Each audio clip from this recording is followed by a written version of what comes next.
to the Early Weigh-In podcast. This week we're back for UFC 262, and if you're here with us for the predictions, make sure to do us a quick favor and hit that like button. The pay-per-view this week is headlined with a killer lightweight bout between Charles Oliveira and Michael Chandler for the vacant lightweight belt there, and the last pay-per-view in front of the crowd absolutely delivered. We've seen two huge fights with, Leon Edwards and Nate fall off, and now Chookagian and Hermanson, and hopefully it doesn't continue, man, because some solid fights on this pay-per-view. Yeah, this marks the fourth pay-per-view in a row that the UFC has given us a quality card. And even with those fights dropping, we've still got an awesome lineup here. Yeah, we do. Last week, we went 3-6 on our picks, but thankfully our biggest bet on Gregor Gillespie did cash. We started out hot right out of the gate with the Carlston Harris pick. That one was pretty smooth. It was the Kyle Daukaus one that we were kind of surprised with. Yeah. I mean, Phil Hawes, nobody knew that he had that type of gas tank Constantly making improvements, it looks like. Yeah, and it was weird because early on, Daukaus touched him up like we thought he would, and we thought we might have had that bet going our way.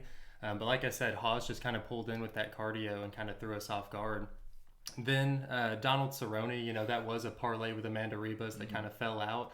And Cerrone just didn't show up. I think we can finally say that he's kind of reached the last leg of his career, and that kind of sucks to say for a legend like Cerrone. Right. Thank God Morono did show up, so we cashed that under 2.5 there to make up for a little bit. For sure. And then in Chukwi and the Junyoung Park, man, Park again, it's just kind of, he's become known for not really getting that finish. Right. That I'll definitely remember that moving forward. And then Trezano won, super close. I guess there was some couple moments where could have had a finish, but ultimately kind of a lackluster fight that we kind of saw seeing the judges kind of when it started. Yeah, and I'm not really sure if Trezano won that one, but I'm not calling it a robbery by any means. I'm with you, man. I'm with you. We've had this Tony Ferguson play locked in for a while now, and we're finally getting to see it. We took it at, I think, plus 138, plus 140, plus 138. Like we haven't seen that work out in our favor, but we are still fairly confident on our Tony Ferguson pick. Absolutely. And we've got a banger of a card, so let's go ahead and jump right into it. We start off in the lightweight division where we see the return of Sean Soriano, who's 14-6, taking on 18-8 Christos Giagos. So like I said, Soriano, this is his second time around in the UFC. He initially entered in 2013. Didn't work out so well for him. He's kind of put together this string of wins on the regional scene, and even that has been kind of sketchy. He definitely has shown holes in his game, and I'm guessing that's something that Giagos is going to look to capitalize on. He's known to start really, really fast, but also known to kind of gas out early. How do you see this fight going? Yeah, man, I'm right there with you. I think I do lean toward Giagos here. Both these guys, first time covering them here for the podcast, and both these guys also, like you said, in their second stint with the UFC. Giagos, so, first time around, I think he goes like 1-2, but they give him somebody like Gilbert Burns in his debut, someone who's fighting for the welterweight title, and Chris Wade, who we've seen in the finals of PFL twice, a very good wrestler, and, this time around a little bit better. He's 3-2, but, still one of those losses to debuts back again the second time to Oliveira, who's fighting in our main event this weekend. He's also fought Josh Emmett, and, you see him lose to these guys, but just being in the cage with him, it helps him grow as a fighter and stuff like that. So it's definitely people, Sean Soriano's not been in the, the ring with. He's coming off that win over Carlston Minus, and anytime you break Carlston Minus down, he doesn't really get the fair shake from a lot of people and stuff. But, he did kind of shut him out there, and he took it on like 2 or 3 days' notice where he was, openly talking about cutting 30, 40 pounds, something like that. It was real rough for his body, and still went the distance. And his last 3 wins, he's landed 16 takedowns, so he's really found a love for his wrestling there.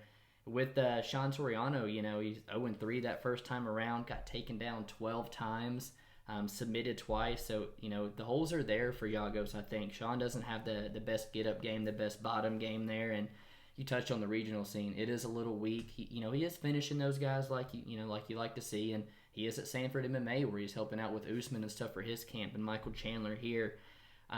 I just see Giagos having a clear path, honestly, getting it on the ground. And I think I tweeted out yesterday or something, that plus 1,000 sub line for Giagos, I think it's broken. You've seen Sean submitted a majority of his losses, and I've already talked about the game plan that we've seen Giagos come out here with a lot. I just got that gut feeling, man, that Giagos is going to submit Sean Soriano on Saturday. I actually really like that play. Another thing to note is that the under is set at plus 175, and if you see that Giagos has the finishing upside, he's the one that's coming into this with his last 4 fights going to decision, and on the Soriano side, in his last 5 fights, 4 of those are finishes. So to get plus money on this fight, I think that's a spot that we might be looking to play. We always love making plays right out the gate. Yes, sir. Staying in our lightweight division, we have Kevin Aguilar, who's coming in at even money, taking on Tucker Lutz, who's the minus 120. Aguilar, he came into the UFC with an impressive 2-fight win streak over Rick Glenn and Barboza, and you really, you didn't know, you thought that he definitely had potential in the UFC, but since then, he's on an L3, and it's kind of hard to gauge where you're at when you're losing split decisions to Charles Rosa up at 155, right. And Tucker Lutz, he's making his debut in the UFC. He's on an 11-fight win streak, having only lost his first pro fight. Competition level, though, pretty questionable, man. Whenever you look down that list of opponents that he's faced, none of them really stand out at all. It seems like from the limited amount of tape study I did, Lutz is going to have the grappling edge here, but it is tough to gauge where he's at when he's faced such limited competition. How do you feel about this fight? Right there with you, man. It's a tricky fight here for me, to be honest with you. Kevin Aguilar, very, very experienced, 15-fight amateur career, 21 professional fights. At 32 years old, he's already approaching that 40-fight mark, and maybe it's the fight miles or something, but it kind of looks like the body's not really starting to perform the way he likes it to. He is the longest reigning LFA champion in history. Held the featherweight belt there for a long time. Defended against some names we saw in the UFC like Leonard Garcia, who was a Damon Jackson, Tony Kelly. Kind of bottom of the barrel, but still like to note him and stuff. And you're right, man. Started off hot in the UFC, beat 2 really good names, but currently on that losing streak, man. The one I kind of give him a pass to is Dan Ige. He's a top 7-8 featherweight in the world, but to be finished on the feet by Zubaira and then to lose to Charles Rosa at the form we've seen Charles Rosa lately, and it leads me to believe that his career path is definitely on the downward slope there. And my biggest knock on Kevin Aguilar is the volume, man. This guy's been to the judges' scorecards on 5 of his last 6. And he's yet to eclipse 100 strikes. He put up 90 against Rick Glenn in that beatdown, but he's usually sitting in the 50s and 60s. The volume's just really lacking. Looks to counter punch a lot. And on the side of Tucker Lutz, pretty experienced for a 26-year-old. 8-fight amateur streak, and you touched on him losing that first pro fight, winning every fight since there. 2 Contender Series wins. So it's a lot of pressure on your back there, and that competition, you're right, it sucks. There's no other words for it. With the Blackledge win, at least he had to close a lot of distance there, to get his game going there. He was at a lot of big size and length disadvantage. I give it to him. He's younger and more athletic, and he mixes his game up way better than Aguilar does. So the wrestling does help his hands out a lot. I compare it to our opener last week of Carlston Harris versus Christian Aguilera, not just because of the names, but the newcomer there, I feel like there's a clear grappling upside for him. But if the first couple takedown attempts get stuffed, and Aguilar starts to find success on the feet, he stuffed 8 for 8 against Barzola and stuff. He could make it a pretty interesting one if he continues to stuff these takedowns on Tucker Lutz. Yeah, and this one, with the 3-fight losing streak coming out of Aguilar, this is kind of a make-or-break fight for him, so we really could see him try and go all out here, which is kind of interesting. We see the under 2.5 sitting at plus 175. Do you have a feel on that one? I know what you mean. Backed in the corner, definitely expect a showing from Kevin Aguilar, man, but the volume sucks on his part and stuff. He's really just trying to search for that home run shot, and he's got a wrestler here who's been a decision the last 2, looks to lay on you quite a bit. Tricky fight to call altogether, and I think it's one that I'm probably going to lay off altogether. Another reason to lay off that under is Kevin Aguilar up at 155 for the second time in his career, and even at 145, he's not really known to have a power punch, so I can't imagine him getting any more or having any more power going up a weight class. I probably see it hitting over as well. Moving on, we go to our women's flyweight division where we see Danger Gina Mazany, who is the minus 210 favorite, taking on Zombie Girl Priscila Cachoeira, who's the plus 175. Gina Mazany, this is her second time at flyweight, and she's now training out of Glory MMA, which seems to have been the move for her career. She's known for not really having the best striking defense, but when it gets to the ground, as we saw in that last fight against Rachel Ostovich, she's a decent fighter, right? She held her own. She's a decent fighter. Where Priscila, she's kind of known for just taking that ass whooping against Valentina. Yep. And outside of that, it's tough to get a lot of positive, make a lot of positive notes from what she's kind of been able to produce over her UFC career. That went over Shayna Dobson. I mean, Shayna Dobson's been the letdown of the UFC. That really doesn't tell me much. Although the Luana Carolina loss, I guess, is aging a little bit better. Yeah, as good as it can, I guess. Yeah. Probably won't spend too much time on it here for me on my end. Probably, the worst fight on the main card, or worst fight on the pay-per-view here. And until that Giagos kind of shortly came together, Gina Mazany was the biggest favorite on this card, which is flat out nuts. You touch on it, second stint in the UFC. That first time thrown to the wolves, man. Olympic wrestler and McMahon, striker like Lena Landsberg, and then featherweight tough winner in Macy Chiasson, who's 2 weight classes bigger than Gina Mazany now. 1-1 this time around here when she was taken at super short notice and, didn't really get a showing. Julia Vila dusted her super quick, but looked good, like you said, against Rachel Ostovich and dominated on the mat where a lot of people thought, Rachel was going to have a chance. And come round 3, put her away with that nice body kick there. And, Tim and her both have made that move to Glory MMA. It seemed to make wonders for both of their careers. Her cardio has been much, much improved, and I think that camp is, even at 32, made Gina a little more of an improved fighter and coming in with a great game plan. On the side of Priscila, like you said, known for nothing, she has done good here. And even after that beat down that she took from the champion Valentina, she goes on to lose 2 more, to Molly McCann, then to Luana Carolina, and then gets popped by USADA. And, so to even get that Shayna Dobson fight, she's extremely lucky. But Shayna Dobson's maybe even one of the only girls that she could probably beat in that flyweight division here. And, she did. She put her out in the first round with a nasty uppercut. But we've seen Priscila have, troubles on the scale, causing her some missing performances. But she has shown that she can live up to that zombie girl nickname with her durability and the kind of punches she can take. And, she comes out the gate hot, looking to put you away here. And, I hate to say it, that the under might be worth it here because Gina Mazany is going to come out here and probably wrestle, and I don't think Priscila has the kind of cardio to keep it up. And round 1 Priscila knockout is always live, but never going to catch me putting my money on it. I lean Gina Mazany here, but no reason should she be the second or first biggest favorite on this card. Yeah, I'm completely okay with laying off with this fight. You talked about that under. It's setting that plus 205. And you're talking like Cachoeira has the upside in the under, Mazany coming off of her last 4 fights being finishes. Like you said, there might be some value there, but it is a girls' fight, and you got to take all of that, with a grain of salt. Don't know if that's going to be one that I play. Much better spots on the card. We stay in the women's flyweight division where we see KGB Andrea Lee taking on Antonina Shevchenko. KGB Lee came into the UFC with a ton of hype on that 3-fight win streak and strung together a pretty good wins. And now she's on a 3-fight losing streak. And, coming off of a loss to Roxanne Modafferi, it is tough to back somebody like Andrea Lee.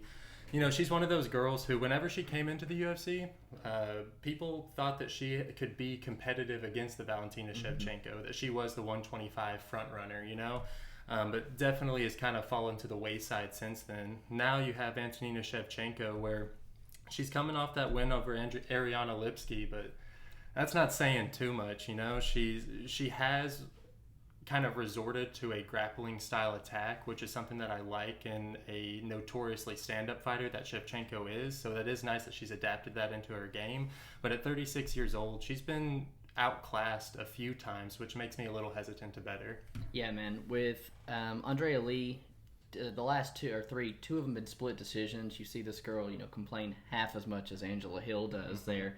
And you talked about her being like the front runner to the 125. It's the first time she's a betting underdog in any of her UFC fights. She's a minus 250 against Joanne Calderwood, a minus 300 against Lauren Murphy, and then a minus 300 against Roxanne in that last performance there. And, I was really back in KGB there. I know it was a rematch where Roxy had beat her before. KGB was 2-0. Roxy was 16-11 when they first fight, and it's a split decision. at the point in their careers they were, I thought it was going to be an easy win for Lee. And Roxy squeaks out a decision like she always does best, Andrea Lee, without a doubt, going to be at the striking disadvantage here to the Shevchenko sister. But I do think that the upside is definitely on her in the grappling department.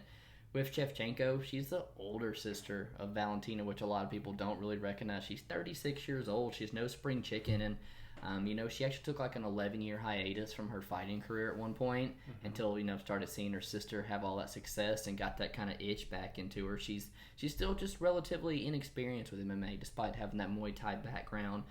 On the feet, though, man, very, very technical. Good counter puncher, nasty in the clinch there, and a ton of feints. And, in the Lipsky fight, grappling heavy from the get-go. Everybody's just awesome. You think their improvements are there. Then you check out Ariana Lipsky, and to me, man, her best win is the knee bar over Luana Carolina. It doesn't hold a lot of weight to me here, and it doesn't show me that she can grapple with someone like Andrea Lee, who's been in there with both the girls who are in the number one contender fight in this division right now. And also to see her as a minus 300 in all those fights, to now snag her where I got her at a plus 135, I see it as a pick 'em, and I thought there was value on Lee. But I don't have a problem saying that. I have a trouble seeing really who's going to win this fight, but the over 2.5's a lock. Yeah, the over 2.5 at plus 340, absolute lock. Minus 340 for the over. Yeah, minus 340 for the over. The Antonina Shevchenko, though, it's kind of weird that you said that. You kind of see Lee having the grappling edge here, where I kind of see Shevchenko having the grappling edge. And just another reason why we're not making a bet on this fight. But that definitely is interesting. Moving all the way up to the middleweight division, we have the Night Wolf Jamie Pickett, who's 11-5, taking on the Beverly Hills Ninja Jordan Wright, who's 11-1. This fight currently sits at a pick'em, and we don't agree with it at all. Jamie Pickett, he seems to have all the physical advantages you could possibly want. The athleticism, the aggressiveness, everything kind of leans in the advantage of Pickett.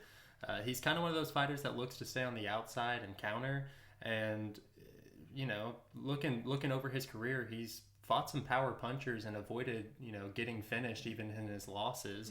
Where you look at Jordan Wright, he's also kind of one of those guys that wants to stay on the outside, but, he's known for folding under pressure. And we saw that in the Buckley and the Fluffy fight.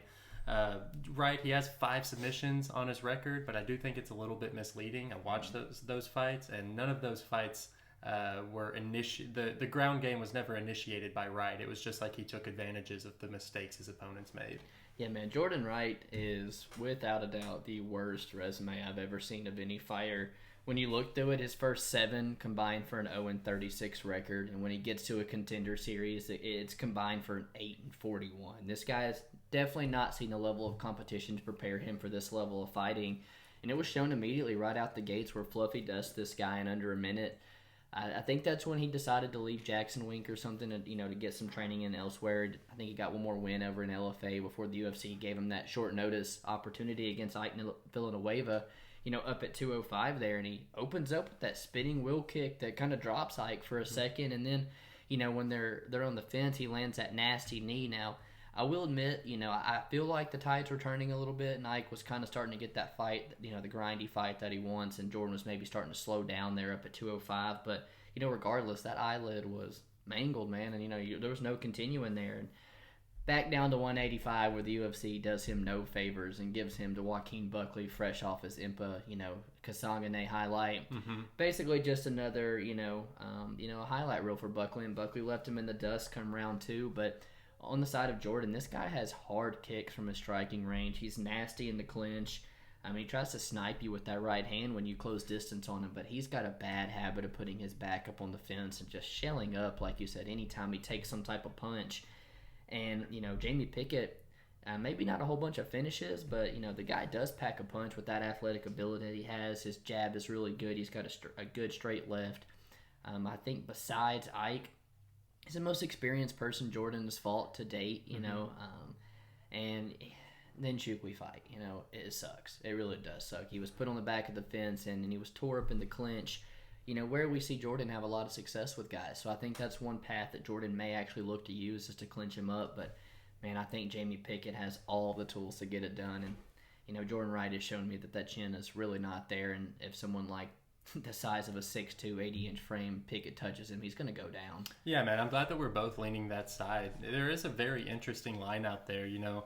If you like the over 1.5, that's a minus 150. Mm-hmm. If you like the under 2.5, that's a minus 160, which leads me to think that the fight's probably going to end that second round. Right. And if you go on to FanDuel right now, you could get what round the fight ends, and you can pick round 2 at plus 380. And I think that that's a stab that I like. I think that that'll be just enough time for Wright to kind of figure out the timing and the distance of his kicks, and for Pickett to finally kind of take the leap and charge Wright where he could find that success, kind of overwhelming him like the other opponents in Wright's past have had success with. Yeah, man, I think Jamie's going to also try to get that read early and not just try to blitz him early and make a mistake like maybe Ike did, you know, get that read like Buckley did, stretch him out a little bit, find that punch come round 2. Exactly. We take a step down to the featherweight division where we see Mike Grundy, who sits at a minus 120, taking on groovy Lando Vannata, who is the plus 100 right now. Yeah, talk about a striker versus grappler matchup right here. You look at Grundy and you know exactly what you're going to get. Freestyle wrestling background, and he kind of has that style that negates the flashy striker that we see in Lando Vannata, who's, you know, known to give you an exciting fight and known to throw some really unique techniques out there. But in my head, you know, if Matt Frivola can wrestle you and find success, and even though that was an extremely close fight, I think that Grundy's wrestling is on a much higher level than Matt Frivola's. So it's tough for me not to want to jump on this Grundy line really, really hard, knowing that he has the style to put away somebody like Lando Vannata. What do you feel about this one? I think we see the fight the same way here on Lando, though. You know, it's kind of trying to take a fresh start, dropping down to 145, and you look on his Instagram, he looks in killer shape, but you always got to wonder, you know, how that weight cut's going to come on Saturday there. You talk about excitement, and, man, Lando burst onto the scene with so much of it. You know, he comes in taking Tony Ferguson on a short notice and drops him twice, has him somersaulting across the octagon, and, you know, he doesn't get the win there, but I think I've touched on it like the last 2 weeks. It's one of those guys where you lose your debut, but your stock goes through the roof, you know. In the next fight, they give him John McDessie, and he hits him with that spinning wheel kick, and everyone is like, holy shit, what do we have on our hands here in Lando Vannata? So they give him David Tamor. It's a minus 380, and Lando goes out there and just shits the bed, you know. And really since then, he's not really able to find a lot of success. He's had those 2 draws and really can't find a win, I guess, unless it's like a gimme like the Marcos Mariano or someone we're not too high on in the Anti-Maderos, you know. Lando is really technical on the feet. You know, he does have a little bit of a wrestling background. Wrestled at UTC for a semester where you and I went to college. Joe Mox. That's right. And, you know, working at Jackson Week Camp, who always has pretty decent wrestling there. He's working with Kevin Aguilar. But that wrestling is really going to be tested come this fight here with Mike Grundy, who's maybe England's best wrestler. You know, if you look through it, he's Team Kaboom's wrestling coach. You see Aspinall and Till and people like that training. Reminds me of Gregor Gillespie a little bit of late start to MMA, you know, but has all those grappling pedigrees and stuff prior to coming over here and just puts on a ridiculous pace. And you know what the dude's game plan is. There's just no stopping it. With this guy's debut, I think it's over in London against Nad Diamari. It's like supposed to be a good win for him, man, and he showcases the wrestling a little bit and gets Nad thinking about that and then puts him out on the feet, you know. And in the next one, it's just a drastic step up when you get Movsar Evloev, who's maybe a division sleeper at 145, and just downright bad matchup for Mike Grundy. It's like, does Mike Grundy, you know, who in that division can maybe match him in the wrestling? Movsar Evloev, you know, who is a better striker than Movsar Evloev. It was a tough fight for Mike Grundy, and he had that Darce choke locked up tight. I think he might have just gassed his arms out, you know, maybe used a lot of himself. And had some success in that fight. You know, he landed 6 takedowns against Evloev, which is something to note. And like I said, it's another one of those things. If Grundy can take down Evloev, he's going to be able to take down Vannata. Just like I said, if Frivola has success with Vannata, then Grundy's going to have success with him. Lando's never been known to have that type of gas tank, and you know, if he's given up a takedown, he's 0-7, never won a fight, man. And he's facing the best wrestler he's ever fought here. So the more I think about it, the more I am confident on betting Mike Grundy. And you can also sweeten it up a little bit at a plus 200 Mike Grundy by decision, because nobody's finishing Lando Vannata. Right. Moving up to the middleweight class, we have another pick'em fight where we see Ronaldo Jacare Souza, who's 26-9, taking on Andre Muniz, who's 20-4. Souza 41 years old, Yeah, man. coming off of a pretty awful loss to Kevin Holland. And you really got to ask if he's over the hill, man. Yeah. You know, if you look down the list in his past 5 fights, he only has 1 win, and it's over Chris Weidman, and that was a fight that he wasn't winning. Right. You know, round 3, Chris Weidman. It seems like on the feet, Souza is slow, telegraphs his shot, doesn't move his head well. But when he gets it to the mat, he's one of the greatest ever, and that's why he's still able to be competitive, in my opinion. That's always a threat and always somewhere that people don't want to take him. And then on the Muniz, 10 years younger, quite a bit bigger. I got to imagine that his game plan is to kind of keep on the outside and do anything he can to keep this off the mat. Although him having a BJJ black belt himself does kind of make me think that he'll be able to do enough on the mat to not get submitted by Souza, which is why I'm ultimately leading Muniz here. How are you feeling? I think we see it just a little bit different, but man, when you first look at that and see the 10 years age difference, the 6 years, or 6-inch reach advantage that he has, and a BJJ black belt that can maybe match Jacare, it's absolutely tempting here. When you talk about a fight where your career is absolutely on the line with the UFC, it's Jacare Souza right now. This guy was the Strikeforce middleweight champion. He's been around forever. You look at his paydays, this guy makes $225,000 just to show. You're looking out, forking out $500,000 if Jacare were to win and on 3-fight losing streak right now. And if you can't beat the prospect, you're probably on the way out here, man. But that 3-fight losing streak, it's just some pretty decent guys. Hermanson in a 5-round main event. Hermanson's speed and cardio just ultimately too much down the line for him. But you lose a split decision. It's in Sao Paulo. But you lose to the current light heavyweight champion in John Blachowicz. You take him to decision a lot better than a lot of other middleweights have done coming up.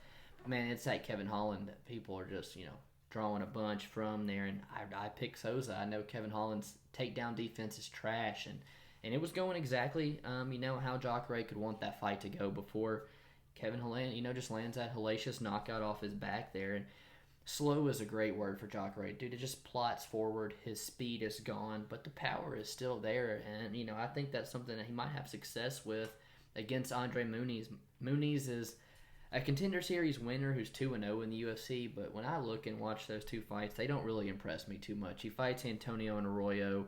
Both their cardio kind of fails, and Muniz just has the black belt, the grappling to fall back on, and ultimately falls in Antonio Arroyo's guard and just holds him there.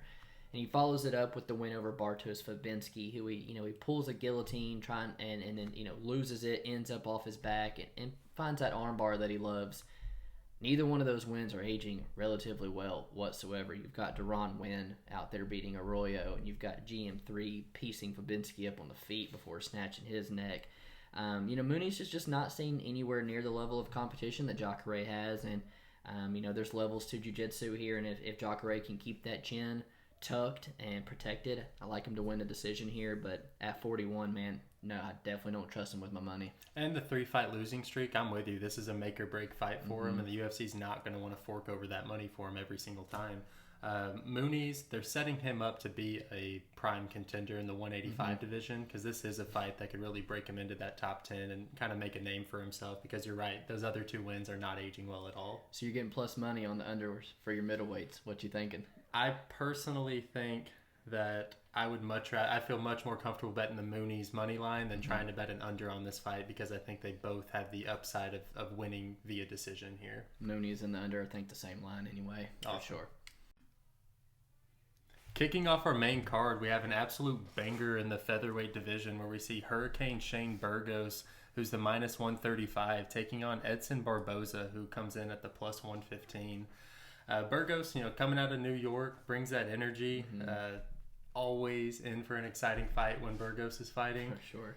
He's kind of the saying, take one to give one personified, man. He absolutely welcomes that war. And every single time he fights, it seems like we can find something in his game that we really, really like about him. Whether it's the size of him physically at 145, understanding the importance of body shots, that lead left hook just getting better and better as time goes on. And I know between you and I, we think he's the dark horse of the division, man. He has so much potential, and at 30 years old, I think he really hasn't seen his he hasn't plateaued yet. Right. And I do think the sky's the limit. Where you move over to Barboza, really he's not looked. I'll say this: since moving down to 130, 145, I think that he hasn't skipped a beat since 155. That being said, I do think that the game is starting to catch up to him. Yeah. He's shown holes in his game. His takedown defense isn't great. But as far as I'm concerned, this fight, it just screams violence to me. And I know that you and I are both really, really happy to play the under 2.5 here, sitting at plus money. And I just think that this is going to be an absolute banger. Yeah, man. General consensus for fight of the night written all over it, man. And one of two has like potential to go one of two ways. I may say that, Edson could just be way more talented on the feet, and every step Burgos takes, he just gets beat down in a way like Hooker did, as long as his body can take it. Or you see Burgos just march Edson down, maybe the way Gaethje did, and put him out of there, But either way, like you said, fireworks, man. Burgos riding high off his teammate, Trezano's win last week, and just coming off that back and forth war with Josh Emmett, and 20 seconds in, you see Josh Emmett shatter and tear like everything in his knee, and still make it a competitive fight. It's 1-1 going into the third round, and Shane Burgos is just tearing that lead leg up. But it's actually, the third round where Emmett drops Burgos twice, and ultimately wins that fight, and kind of showed the little kind of poor fight IQ, I guess you could say, on Shane's part. It's a little hittable, for than what we like. But if you let him set the pace, man, he is going to set an extreme pace from the start. He's going to double up your strikes with that boxing. He doesn't telegraph anything. The body work, man, slips the jab so well and works the body. But like I said, saying all that to say that this guy is extremely hittable himself, and he's facing a talented striker in Edson Barboza, who's been a top 10 of the lightweight division, one of the most stacked divisions for almost a decade now. This guy's gifted us with spectacular KOs over Terry Etim, Beneil Dariush in the co-main event here, and the wars he was in with Felder and Tony and Dan Hooker, man. That he's finally said he got the contract that he's happy with and he's deserved, and rightfully so. But I really hope that has not suffered and affected his training, because he's got a dog in front of him with Burgos here. Hasn't skipped a beat. On 45, this guy should be 2-0. I think he was robbed against Ige. Majority of people probably think so. And in those first two rounds, he looked really good against Americani. But the third round, it is notable that he spent a lot of time on the back, and Americani on top of him. So maybe the cardio isn't really there for Barboza at 145, especially if Shane were to get to work the body. That could pay dividends on the long run. It is a close fight, man, and I'm really torn on it, but I think Shane Burgos takes this one, man. Even when you see Edson drop down, I think Shane's gonna be the bigger guy in there, and that pace and stuff and pressure that he's notorious for putting on could probably break Edson late, man. Yeah, it's kind of interesting to see that Burgos is coming off of a loss and Barboza is coming off of a win, yet Burgos is the favorite here. I do think that, like you said, Barboza hasn't skipped a beat, and if you were looking at the majority of the 145-pound weight class, he beats almost all of them. It just so happens that he's fighting the dark horse of the division, the one that we truly do think has all the potential in the world. And yeah, we might make a play on Burgos, but the under is definitely what we're looking at. For sure, and I don't know the bout order all correct or anything. Some are saying Schnell is going to start it off, but some of the websites, have Burgos and Barboza kicking off the pay-per-view. That's the absolute spot it should be in, man. Agreed. Another women's flyweight bout where we see Katlyn Chookagian, who's the -140, taking on Viviane Araujo, who comes in at the +120. Katlyn Chookagian, she you kind of know what you're going to get. She's a tall, lengthy striker who has recently kind of mixed in some takedowns here or there, but ultimately her game plan is to keep it on the feet, high you to death, and point out a decision win. You look at Araujo, she's very physically strong. She moves in and out very quickly. She bounces a whole lot and has some hard low kicks and some big overhand rights. But ultimately, she does have a gas tank issue, and that's where we've seen her get into some trouble. This fight's lined pretty close, but I'm actually leaning towards the underdog. What about you? Yeah, this is one that we disagree on here. Chookagian and Neil Magny, as you know, are my money makers, man. I've cashed on them multiple times as a betting underdog, and unfortunately I'm not getting Chookagian here at plus money, but she goes out there and really dismantles Antonina on the mat and pieces up Calvillo on the feet, and to get almost plus 200 in those fights was insanity to me here. She's a former title challenger, unreal size for the division, and it's just a real hard matchup for a lot of these girls. I backed her in Andrade when you were on the side of Andrade there as well in that one. But, Chook has already beaten Jennifer Maia, who was the last, not the last, but the other title challenger before, and as well as JoJo and Lauren Murphy, who were in the number one contenders fight. So much needed for the division for Andrade to beat Chookagian there, or else it was looking at Chookagian probably challenging Valentina yet again, She got a resume that is just levels above Araujo, and she's got cardio, in my opinion, that's levels above her as well. Good long jab. And I made note, man, her husband's a wrestler, and if you look through her Instagram, she's constantly training the wrestling, and I think that Antonina was just the first fight that we're going to see constant improvements in that department of Katlyn's game. On the side of Viviane, man, you talk about an impressive debut. There is not much known about this, 6-1 Brazilian girl who's not fought a lot of competition. You look through the resume, and the only one to notice Sarah Frota, who finishes her. She takes it up at 135, comes in 4 pounds under on short notice, and just looks phenomenal. I mean, she dances around Tatiana Bernardel and sleeps her in round 3 with the ladies knockout that you just don't see too often, She's very quick. You talked about her in and out movement. She got a good step off right hand. But, Jessica really had success beating up that lead leg, and if you stretch this girl late, her chin and cardio do tend to fade. I think she doesn't wear shots too well, and if she comes out and does Katlyn Chookagian maybe the way Andrade did, she very well could jump JoJo and Murphy for a title shot with Valentina, who I know is wanting to stay pretty active. But, man, I think I'm going to go with my girl Chookagian. She's just a hard matchup for a lot of these girls, and it's going to be a good fight for the blonde fighter on Saturday. I have another thing to note for Araujo is she's averaging over 2 takedowns per fight. And when I'm watching her tape study, her timing is excellent. Mm-hmm. And you talked about the Jessica Eye fight kind of being a problem. That was an Eye who was like 4.5 pounds overweight coming into that fight, and that's a girl that's going to be tough to get down. Where Chook, 51% takedown defense. She's shown some problems in the past, and I think that's yet another path to victory that Araujo might have. Just earning points on the judges' scorecards, trying to steal some of the thunder away from the hi-yas of Chook. Yeah, man, I'm actually interested in that come Saturday because I see Chook with the with the grappling upside and always watching the fights together on Saturday, so I'm really curious about this one. That'll be an intense one for sure. We go to the bantamweight division where we see Danger Matt Schnell, who's 15-5, taking on Rogerio Bontorin, who's 16-3. Schnell, in his last time out, we paid trying to fade him against Tyson Nam. We looked down his record and saw his last 3 losses coming by KO and thought Nam would touch him up a little bit. But he ate a couple of shots and proved that he's still got a chin on him. Bontorin, he has bombs in his hand, so again, that's another thing that I could see happening is him touching him with like a huge overhand right or something. But the majority of Bontorin's wins come by submission, where I think a lot of people think Bontorin might have an advantage on the ground. I know that we're not necessarily convinced.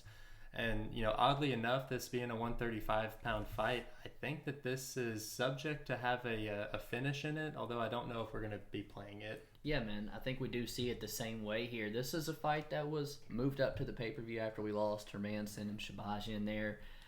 Schnell kind of got his name off that flyweight season there where he lost to the eventual winner and Tim Elliott. UFC really likes what they see in him, so they give him a shot in the UFC still. But man, it's up at bantamweight and it gets Rob Font, who's a fight or two, from winning or getting a title shot if he stays on track. It's that next fight where a lot of people really don't like it. It's losing to a guy named Hector Sandoval, who probably or maybe hasn't done anything since then. He doesn't just cleanly get KO'd on the feet. He's messing around trying to grab some legs, and he just gets some hammer fists dropped on him. It is a bad loss there, but he actually repped off 4 wins after that when a lot of people thought he might be done. Nothing to really write home about Louis Smolka maybe being the best of those 4 wins, just to kind of get that step up in competition and Pantoja to ruin it for him really, really quick and show that chin can be an issue. But man, year layoff looked so much more improved, and that Tyson Nam really made us pay. His chin looked good, his boxing looked good, and his cardio looked good. Training out of Fortis MMA as well a little bit, and he was also, something I think is huge here. He was training for former title challenger Alex Perez, who's a very, very good wrestler. I think Bontorin is going to absolutely, bring the same style of fight to him here. Bontorin's on the 2-fight losing streak, and out-wrestled by Ray Borg, who missed weight. I'll give you a pass. But when you dominate Jacare France the way you do all around one, holding his back for over 4 minutes to just get up and get starched, it really showed the holes in his stand-up and showed how much better Jacare France was there. And even in the Holly and Paiva fight, that's not going how he likes it. And he lands a lucky knee that cuts Paiva open, and Paiva can't continue. I think Paiva's well on path to win that one there. Bontarin just is basic on the feet, man, and he tries to put a lot of power into everything instead of technique. And I truly see a hard time for it's knockout or bust for him here. I think he's outclassed on the feet technically. And on the mat, Matt Schnell is an absolute freak as well, and is absolutely live for a submission here. I see a lot of people playing that under 2.5. But I have locked up a bet already, man, at minus 150, minus 155 on Matt Schnell. I think he's definitely the side here. Yeah, I agree. I have to agree with you. I think Schnell's definitely the side, but Bontarin with the power in his hands and Matt Schnell's track record, it's tough for me to even make a bet on this fight. I think there's a couple more spots I like better. Understandable. On to our co-main event of the evening, we see El Cucuy, Tony Ferguson, who's the plus 160 underdog here, taking on Beneil Dariush, who's the minus 185. Tony Ferguson, he's lost his last two, but you look back at who he's lost them to, and you can't discredit him at all, He is, before that, the only guy that people thought could give Khabib a run for his money. And I do think that that's kind of died down since, but I do think that Tony's great at, creating scrambles and making fights dirty. And that's something that you've seen Beneil Dariush welcome in his past few fights. He has become War Dariush, he wants the action. And he's got his 6-fight win streak is riddled with highlights. It is kind of interesting to note that in his last fight against Diego Ferreira, he came out as a primary wrestler, and that's not something that you had seen against like Jacare Close or Holtzman, where it was just a stand-up war. I'm curious as to how he's going to come into this fight, knowing that Tony Ferguson is so dangerous on the ground. Yeah, man. We locked in that bet with Tony early. I thought we'd actually see him close as the favorite here, but actually even creeping up there more plus money. And it's because the biggest question right now in MMA is Tony Ferguson shot, man. He has been in absolute wars. He leaves that chin so high in the air. Like I said, Lando sent him somersaulting across the octagon. Pettis as well. Kevin Lee had him mounted round one. Just could have found the finish there, and tripping over cable cords, tearing his ACL, and the life-changing beating Justin Gaethje put on him, it literally left him like he was shaking his head trying to stay conscious in that 5th round. And has it finally added up, man? And I really do think the question's going to be answered here on Saturday. But if that hasn't, and we see the real Tony Ferguson, man, he's a Betty Bravo black belt. He's a collegiate wrestler. He's going to be able to match Dariush in this grappling. Dariush is not Charles Oliveira when it comes to that, in my opinion. And with Tony, it's an unmatched pace and cardio that there's really not a person in the UFC that does it the way he does. He has that stabbing front kick, nasty elbows. You very rarely get out of a Tony Ferguson fight without wearing any kind of damage. And with the chin that Beneil Dariush has, this has potential to just be an absolute shit show of a fight, man. But one that's going to be absolutely exciting. Beneil kind of bust on the fighting scene where he had a jiu-jitsu match with Chrome Gracie.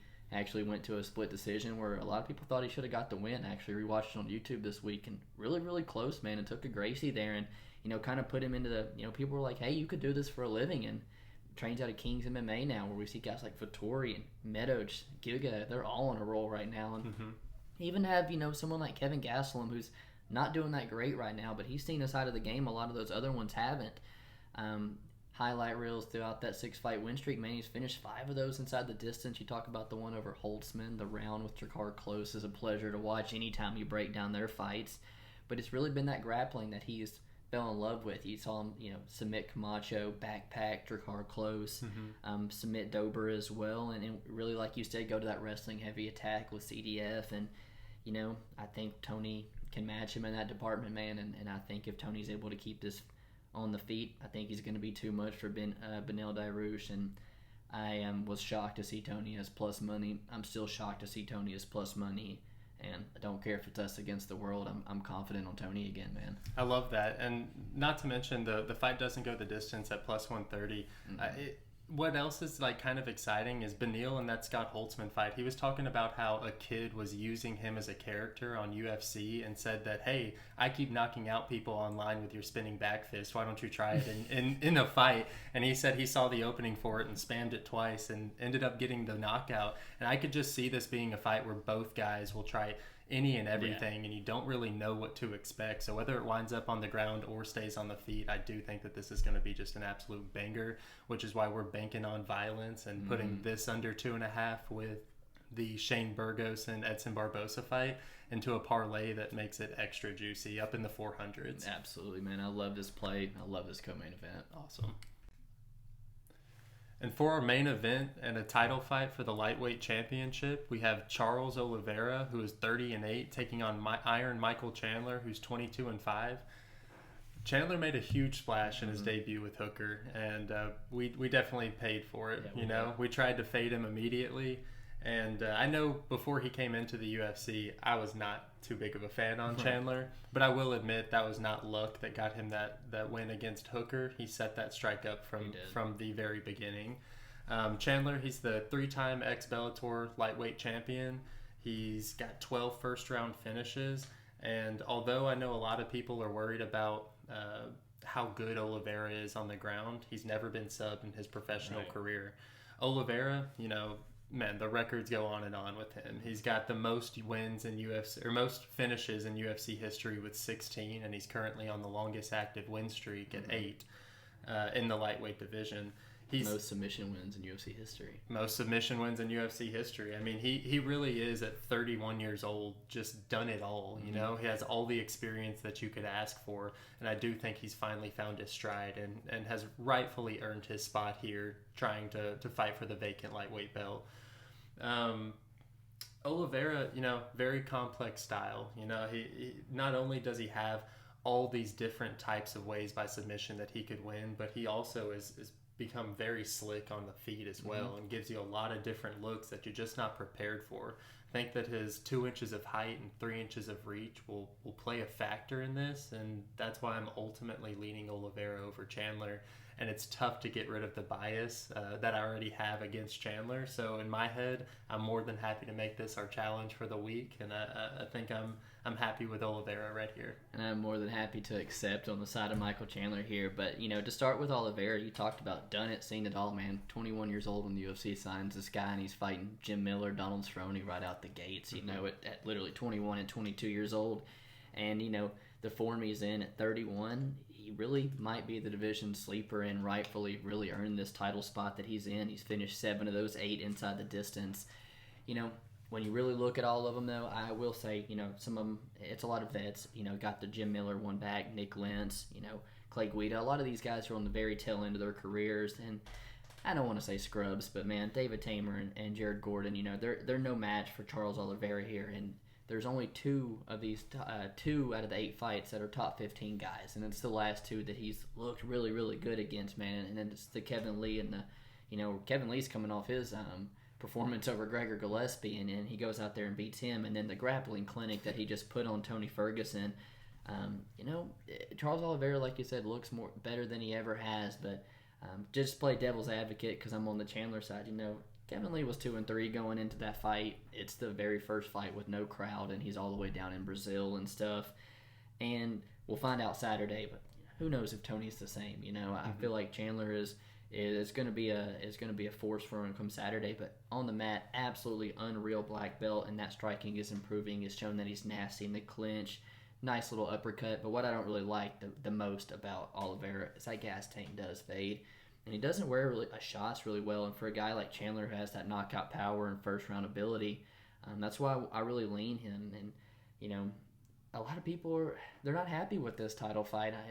Rightfully so, I get it. Maybe Chandler doesn't deserve it. But with Gaethje not stepping up and Dustin chasing the money fight, not a lot of people left there on a win streak besides Chandler here. And Dan Hooker started landing those calf kicks and started looking good. I started kind of liking that bet for a second. And then Michael Chandler said, all right, no more. Put the foot on the gas after setting up that body shot so much and sent Hooker flying back, He's a Nashville boy. We got to cheer for him. I throw a picture up there where I met him at one of the Nashville events.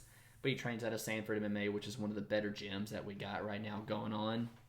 Just an absolute workhorse, named Iron Mike for a reason, man. He's going to be able to keep this pace for 5 rounds, something I don't think Charles is going to be able to do. And I mean, Charles has not got the chin to handle Michael Chandler's type of power. And, I originally on Chandler heavy, retracted that bet, kind of got nervous. Once I really got into tape study, man, I really put that bet back on Chandler, and I'm confident I'm on Saturday. But there's nobody in better form right now than Charles Oliveira. Yeah, I hate that, I'm not personally making a bet on this, but I do like that we kind of disagree on this one. Mm-hmm. And ultimately, it'll be a great one to kind of kick back and just enjoy, because it is guaranteed violence. It is, man. And that concludes the breakdown for the whole UFC 262 pay-per-view. And as always, what we'd like to do for you guys is pick out a couple things that you should pay attention to on Saturday. And the first one, what's the best fight everybody needs to keep an eye on? Hey, mine's got to be Shane Burgos versus Edson Barboza. We've already bet the under on it, and I mean, I don't see how that one isn't just an absolute barn burner from start to finish. What about you? Got to be the co-main event with Tony Ferguson and Beneil Dariush. Potential to be a shit show with both of these guys' chin. Something we're parlaying the under in for a little violence parlay, and it's going to be a very, very fun co-main event. If there's a fighter that I think you guys need to keep an eye on, I'm going to stay in that co-main event with Tony, man. That's, like I said, biggest question in MMA right now is Tony Ferguson shot? Is he finally had enough at 37 years old after that life-changing beating?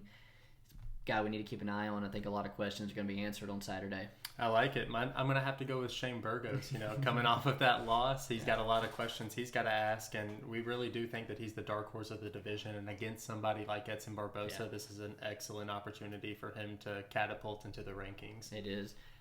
For my underdog, no shock there in our challenge. Michael Chandler's my underdog with a week there to get him at plus 115.